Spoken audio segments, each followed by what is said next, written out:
گاڑی دو پہیے پر چلتی ہے، پرندے دو پر سے پرواز کرتے ہیں، ایک پر سے کئی پرواز نہیں کر سکیں گے. اسی لیے خدا تعالیٰ نے اللہ کے ساتھ کیا کیا ہے، حقوق العباد کو بھی منسلک کر دیا.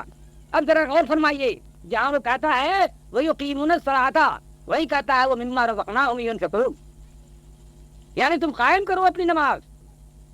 نماز قائم کرتے ہیں بس عنایت ادب، اور کیا کرتے ہیں، جو کچھ کہ ہم نے ان کو روزی دیا ہے اس میں سے ہی کچھ بانٹ دیتے ہیں محتاجوں کو. کہتے یہاں زکوٰۃ کا ذکر نہیں آیا ہے. ویسے تو ہر جگہ زکوٰۃ ہے، اقامت الصلاۃ و ایتاء الزکوٰۃ، یقیمون الصلاۃ مما رزقناہم ينفقون یہاں پر آیا ہے. یعنی جو کچھ ہم نے تم کو روزی دیا ہے اسی میں سے تم کچھ محتاجوں کو دو، جبھی تمہاری نمازیں قائم ہوں گی. کیونکہ نماز کے ساتھ زکوٰۃ ہے، جیسے روزے کے ساتھ فطرہ. اگر کوئی ایک مہینہ روزہ رکھ لے، اگر فطرہ ادا نہیں کرتا ہے تو کیا ہوگا، اس کا روزہ زمین و آسمان کے بیچ لٹکا رہے گا، ہر کس قبول نہیں ہوگا. اسی طریقے سے اگر کوئی حج کے لیے جاتا ہے لیکن صفا مروہ کا وہ یہ نہیں کرے، صحیح نہیں کرے، اور خانہ کعبہ کا طواف نہیں کرے اور قربانی نہیں کرے، تو کیا اس کا حج ہوگا؟ تو صرف زبان سے خدا تعالیٰ کی حمد و تسبیح کرنا کافی نہیں ہے. یہ کام تو ایک اندھا بھی کر سکتا ہے، ایک لنگڑا بھی کر سکتا ہے، ایک رلا بھی کر سکتا ہے، ایک نمل کر سکتی ہے، ایک نہر کر سکتی ہے، اور ایک معذور آدمی بھی کر سکتا ہے.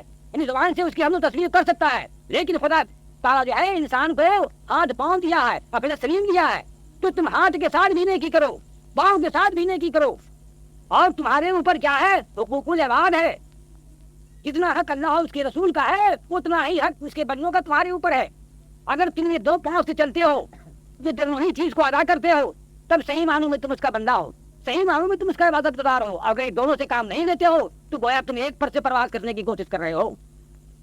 یہاں اللہ تبارک تعالیٰ یہ کہتا ہے کہ ہماری اور ہمارے رسول کی اطاعت کرو. وہی یہ کہتا ہے، فرماتا ہے کہ بالوالدین احسانا، تم اپنے ماں باپ کے ساتھ نیکی روائی کرو. ہماری رضا ماں باپ کی رضا کے ساتھ نہیں ہوئی ہے تو تمہارا جنت تمہارے ماں باپ کے قدموں میں ہے. وہ تو یہ نہیں کہہ رہا کہ جنت ہمارے ساتھ میں آسمان پر ہے، نہیں، تمہارا جنت تمہارے ماں باپ کے قدموں میں ہے. اب ذرا غور فرمائیے کہ کس طرح اس نے حقوق اللہ کے ساتھ حقوق العباد کو ایک ساتھ منسلک کر دیا. تو فقط کہیں کو گوشہ تنہائی میں بیٹھ کے اللہ اللہ کر رہا ہے اور اس نے حقوق العباد ادا نہیں کیا تو گویا وہ ایک پر سے پرواز کرنے کی کوشش کر رہا ہے اور اس لیے وہ کبھی کامیاب نہیں ہوگا.